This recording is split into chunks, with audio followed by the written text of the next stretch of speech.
Hello everyone, I'm Chester44, also known as Fly, and welcome to this Let's Play of Citizen Sleeper. Last episode, we spoke with Esh and Peak about what's going on. There's some refugees behind this cordon, but they need supplies, and Esh and Peak intend to run it to them.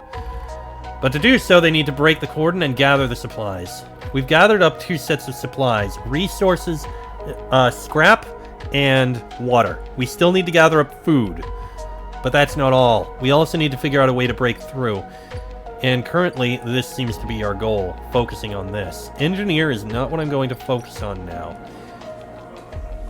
but I can work on trying to convince... Well, let's do the one that has the best chance of accidentally doing this, sabotaging the sensors.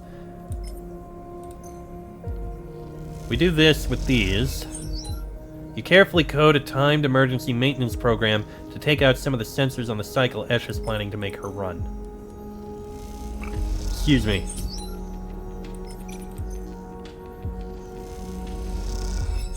There we go, that's halfway done, and we can do one more.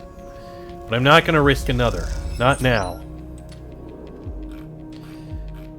I've only got a 1, but we've managed to do a bit. We still have 9 cycles to finish it. How risky is this? Oh, that minuses the algae growth. That's concerning. Each cycle more can be harvested. Okay. If I need more mushrooms, I can get them, but honestly, right now I'm fine. Put that into the work assignment. And from here, another self-repair. End the cycle.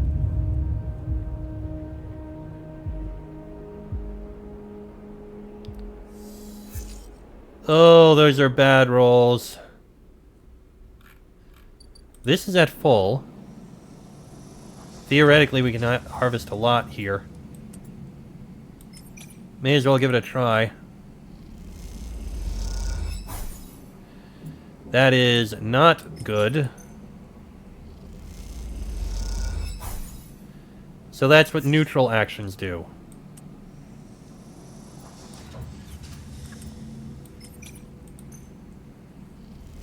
That's what the algae growth is. I understand now. We have another pair of 5, so... let's throw these in here.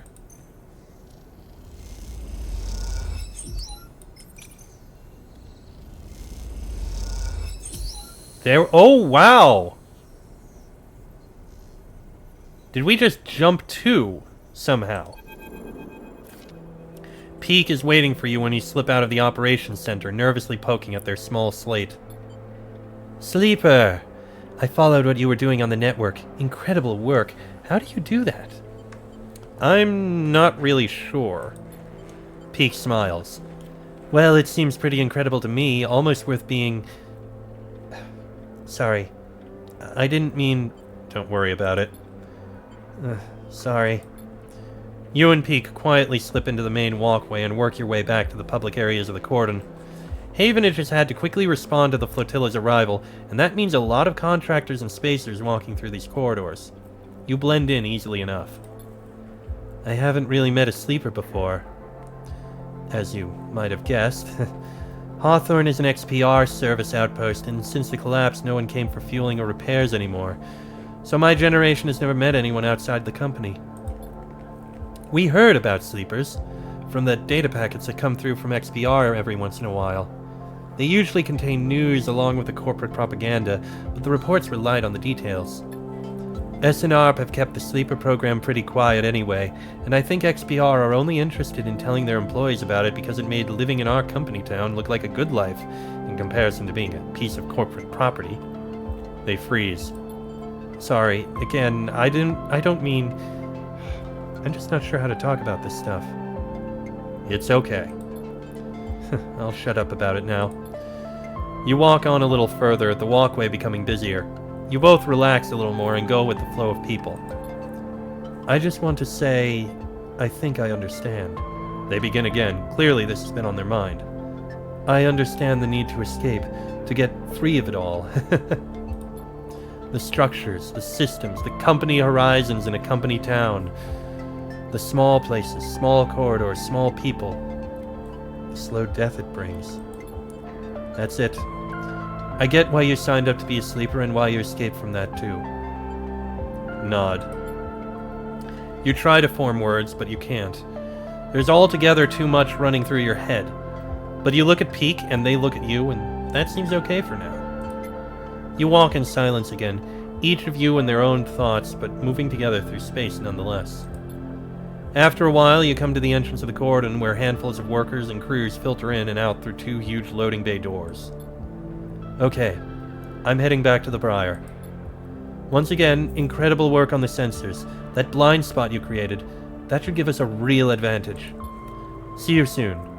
They head off, disappearing into the crowd almost immediately, outrunning their own nervousness. Okay, so cordon operations, that's done. We still need to deal with slicing the thrusters. That shouldn't be too hard since we have the engineer buff. Convincing a crew will be a little more difficult, but we should be able to. And we still have 8 cycles. And we still need to do this, but that's going to take time. I am going to head this way for a moment, because I'm curious. I would like to buy more scrap. Is the ship back yet? The ship is here. Okay, perfect. Buy all the scrap you can.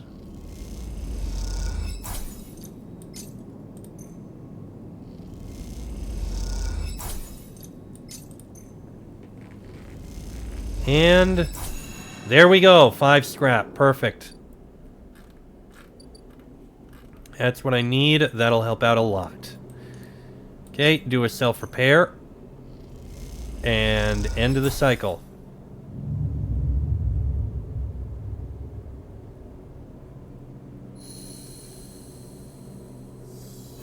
There we go. I'll buy some food from Emphis on the way.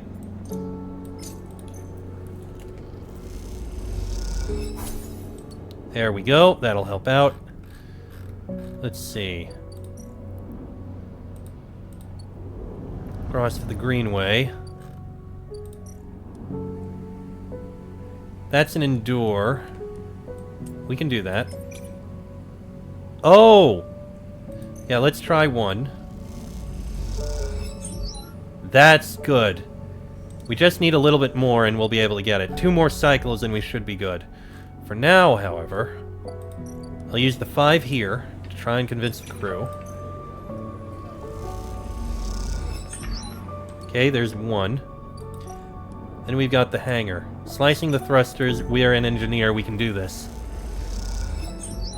You manage to hit the hangar during a shift change and the whole place is empty. You come away with a thruster set with little effort. Okay, that's a 5. That's very good. Go ahead and do the canteen again. You notice a crew sat apart from the others. Apparently they have been discussing smuggling supplies through the cordon themselves. Okay, progress. Use another bit of self-repair. End of the cycle.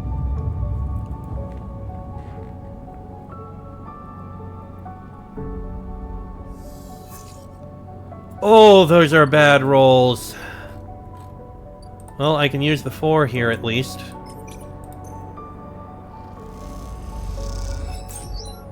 Reroll?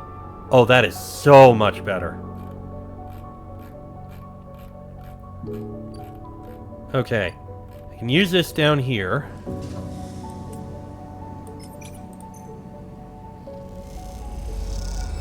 Perfect. 1 more and we'll be good with food.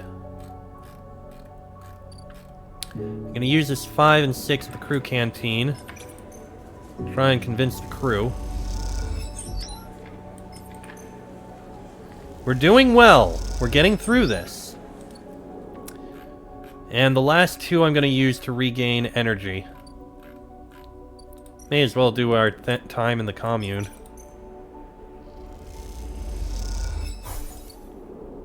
Hey, and we even got a little extra. Right. 1 repair.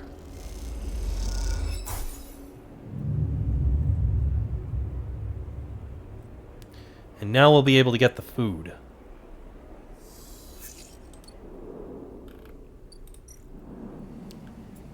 We don't even really need the 4, but I mean, I'll do it.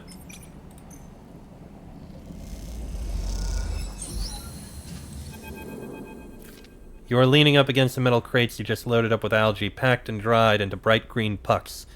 Ash hops onto one beside you, flexing her aching back. I hope the refugees like algae. Ash squints at you as if you just interrupted her train of thought. It's a look you've become familiar with. It doesn't matter either way. This is what we've got. She sighs, rubbing the back of her neck. In these past cycles, working the algae stack with Ash, you've had little insight into her mind. She rarely seems happy to start a conversation, but is always eager to end one. Despite this, you feel like something has grown between you, something like silent trust, the kind that tends to seed itself in the fertile soil of hard but necessary work. There's something I've been meaning to ask. Ash raises her head cautiously. Go on. Why help the flotilla?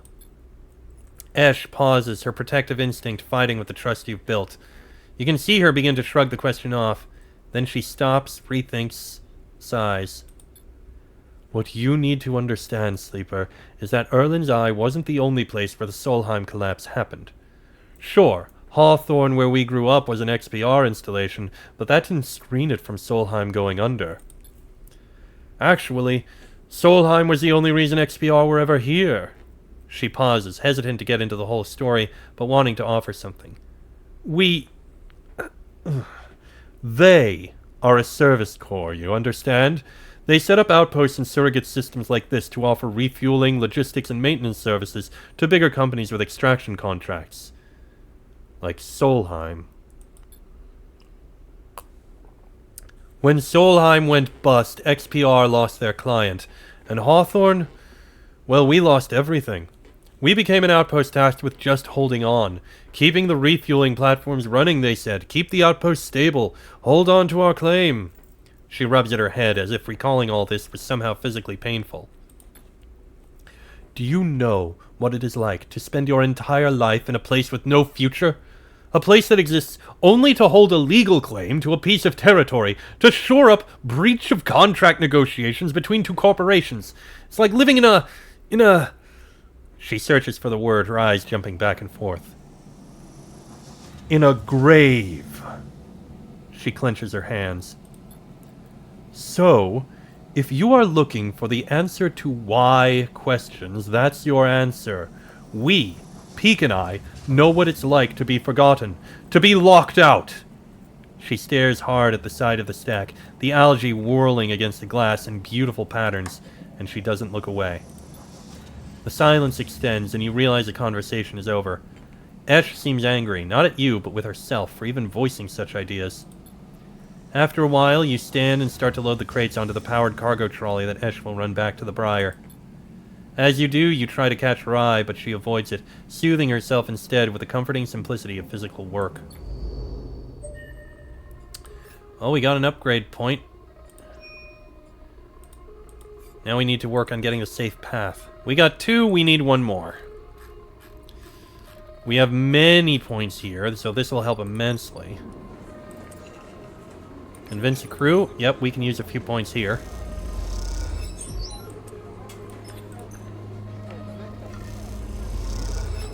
There we go. You meet Peak leaning in a corner of the canteen in their typically unassuming way.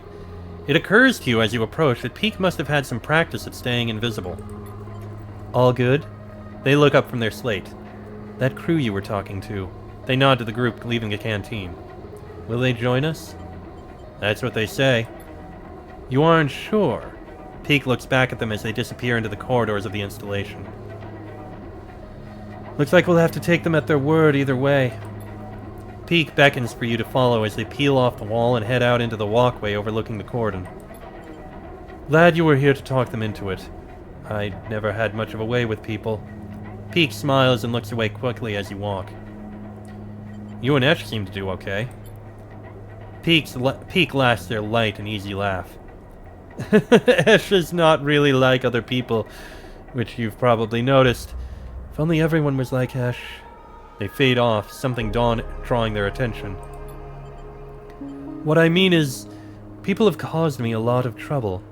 I've had people hate me without knowing a thing about me. They tuck their hair behind an ear. I'm sure you know the feeling. They tend to ignore me. That sounds nice.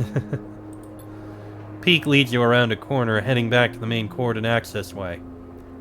I appreciate you coming in and helping us out on this sleeper. On talking to the crew and... well, you know. Maybe after this insane plan is done, we can talk properly. They keep looking ahead, and you realize they are nervous. Yeah, I'd like that. Peak smiles, looking down at their feet. That's settled then, they say to the floor. I better report the news to Ash. We have ourselves a tug escort. Peak stops at an intersection. See you soon, Sleeper, and please, take care. And with that, they drift away, their head down, their gait changing as they do, their practiced invisibility shrouding them like a cape. All that leaves is the hangar, which, fortunately, we can do a good amount to.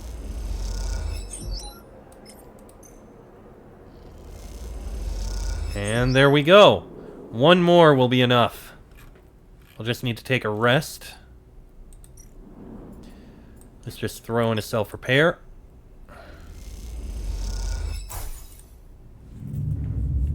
There we go. Give us at least 1 4. We got 2 4s. Beautiful. I'll take it.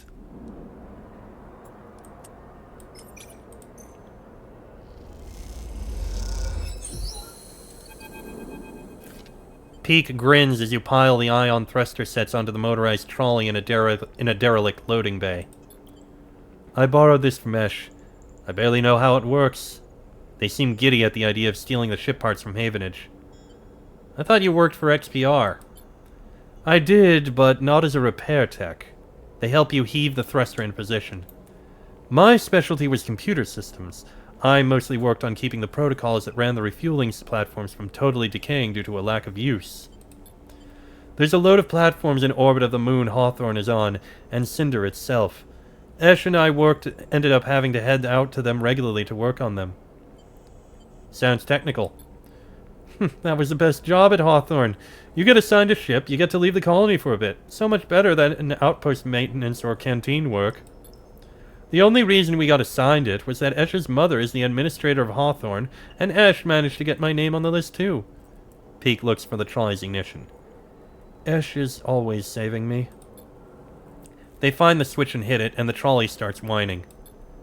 Peak looks at the thrusters. Esh will install these. The Briar is her baby, really. Peak looks towards the bay exit. Truth be told, I was surprised she could bring herself to take it from her mother. Losing a ship? That has to have hurt the colony. What is her mother like? Tough. You'd have to be to keep control of a services outpost with no services to provide. It's a tough place overall, Hawthorne. And Esh's mom? She likes it that way. Peak shuffles the trolley out of the bay into the corridor. They'll manage without the Briar, no choice. And I have to admit, I'd love to have seen her face when she saw we had gone. Don't tell Esh that. They walk on quietly, lost in their memories of Hawthorne. Okay, I think I can manage the rest. Peak brushes their hair out of their face. You've done more than enough this cycle. Peak looks over the thrusters. Once these are fitted, the Briar will handle better than ever. You might even get a thank you from Esh. They head off into the corridor, the trolley whining its high-pitched whine. See you soon. Well, that's all done. That's all done. And that's all done. I think all that's left is to wait for enough time to pass. So, I can go ahead and gather up more scrap to keep myself alive.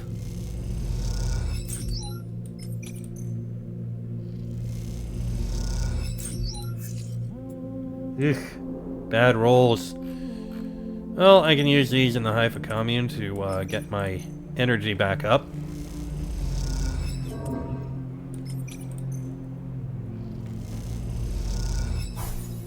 There we go.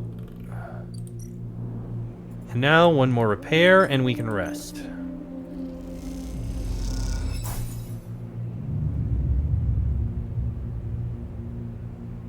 So now I think we just need to wait a few more cycles for everything to be complete. Oh! A rapid burst of movement catches your attention. A drone, its fins adjusting as it hovers in place, floats in the corridor. Hello? The drone shifts a little but does not respond. The drone buzzes closer and a voice gurgles out of its speaker, distorted and strange. Sleeper, come to the cordon. We need to speak. Who is this? The drone clicks in whirs and the recording starts playing again. Sleeper, come to the cordon. We need to speak. Inspect the drone. You move closer and the drone bobs away to a safe distance, but as it does, you see the HA of Havenage emblazoned on its side. Could this be Feng's drone? Satisfied it has delivered its message, the drone rotates and accelerates away as rapidly as it arrived. You stare at it as it disappears from sight, hoping for some insight that escapes you. To the cordon, then. Okay, then. As you enter the passage that leads through the cordon, a flash of movement catches your eye. The drone. It stops to make sure you've seen it and then flits into a side passage leading to a set of narrow stairs. You climb up through a dark shaft, the drone stopping at each landing to check you are following. Despite its lack of expression, there's something overbearing about the way the drone waits, impatiently realigning its fins in sequence.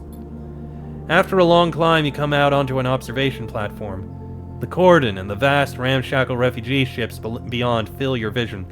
The scale seems impossible, and immediately you feel small and naive for even thinking you could affect the situation. Something shifts nearby. The drone again? A woman is standing at the window at the edge of your vision. You aren't surprised you didn't notice her. She too seems impossibly small in the shadow of the flotilla. The drone buzzes by your shoulder and she turns. Sleeper, sorry for all the cloak and dagger nonsense. She nods at the drone. But I have never regretted being cautious. She smiles a tight smile and holds out her hand. I'm Helene. Helene. Helene? Helene. Shake her hand. The tight smile holds, but the drone keeps its single eye fixed on you. The effect is a little unnerving. Look. She glances around the empty observation deck as if checking for potential eavesdroppers.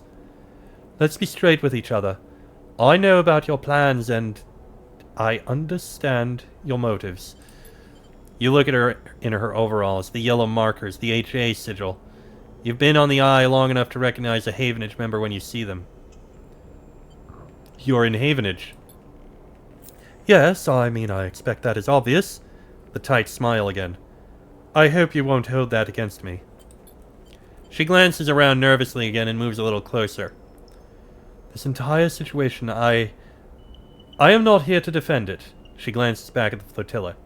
No one is happy about this. Especially not the refugees. I'm not your enemy here, no matter what you think. Sleeper, tell me something. What does Havenage mean to you? A work in progress? Fair, I think. Havenage is used to being criticized. In some ways we invite it. Our members are free to bring up grievances at any meeting to propose new structures and approaches. She shifts her weight impatiently. As a counselor, it is my duty to listen to them. That is why I was elected by the members. We are an imperfect system, yes, and each counselor, each member, each representative can be flawed and worse. She looks down. But we keep this place running. That is what we do. And non-members? There are paths to membership, and we cannot force everyone on the station to join us. What do you expect? We are an association of individuals. We cannot always account for the needs of those outside the structure. She turns and looks out at the flotilla. No matter how much we wish it. Can the Eye take in thousands of refugees safely? I don't know. This place is a ruin, Sleeper. What do you think the council discusses? The price of Gerol? We make plans to keep this place spinning, to keep life support working, to ensure... Helene's slate chirps and a grim look passes across her face as she sees the notification. She looks tired, the screen light casting her rigid expression in a pale glow. Sleeper, I didn't bring you here to explain how Havenage works. I came to talk about your plan to cross the cordon, breach the quarantine, and supply the flotilla. She looks directly at you. How do you know? She glances at the drone. I make it my job to know what happens here. I know you think you are helping the flotilla, but you cannot do this. Right now, halfway along the ring, one of a countless series of debates are being held. These debates are to evaluate the potential harm that could be caused if the refugees of the flotilla are left to enter the station. These debates are at a standstill. Helene walks to the window. Too many in Havenage Council think of the flotilla as a threat. After recent events, a hardline group has emerged. Protective, selfish. They seek only to benefit the members. In their mind, the flotilla is a danger to life on the Eye. If you are caught crossing the cordon and breaching the quarantine, it will only strengthen the hardline councillor's case. Criminals who stole a ship from XPR, undermining the security of the station. It's exactly what they want. The refugees need supplies. They do, and that's exactly what I want to give them. But unless the quarantine is lifted through a fair process, they will never get them. And these XPR spaces you're running with. Sleeper, do you know anything about them? More than I know about you. She looks at you pleadingly. Let's change that, Sleeper. Why do you think the refugee flotilla came here now? Something is happening in the system. Something is pushing people out of colonies and outposts that have survived since Solheim collapse. We need to be ready for whatever is coming. Ready to protect the Eye. I know the Eye means something to you. I know there's a reason you are still here. Help me protect it. Helene fixes you with a strong look. Persuade those spaces that this is the wrong move, that they will get caught and the flotilla will be locked down, that Havenage will be delivered into those with the worst instincts. Forget this suicidal supply run with people you barely know. Help me fight for the Eye. Why don't you stop them? If I expose the plan, it's the same as if it goes ahead and they are caught. Every way I look at it, the Eye looks compromised, the quarantine justified, the hardliners get their scapegoat. Don't offer up the excuse the hardliners need to lock the flotilla out altogether, to persuade the members they are the safest pair of hands. Please. You look back at her and the flotilla behind, and a sense of desperation in her plea. A notification breaks the silence. Shit. She rapidly scrolls through pages of data. Sleeper, I need to go. She looks torn. Think about this, please. And talk to the spaces. Help them see reason. And she quickly leaves the observation deck before you have time to respond. You stay for a moment, watching the lights of the tugs and the flotilla, and wonder what it feels like to be on one of those ships, so close to your destination, and yet so far from it. And then you think of the Havenage Council chamber across the Eye, where the right of these people to find safety is being debated. You shiver, and then you too are gone, back into the stairwell and the cold dark below. Well, that's interesting. Havenage knows, or at least one of the members does. We'll need to make a decision. But we're going to be dealing with that in the next episode, because this one's gone on about long enough. Next episode, we'll let a few cycles go by before the run happens. Till then, I am Cheswick44, also known as Falai. This has been a Let's Play of Citizen Sleeper, and I shall see you all next time.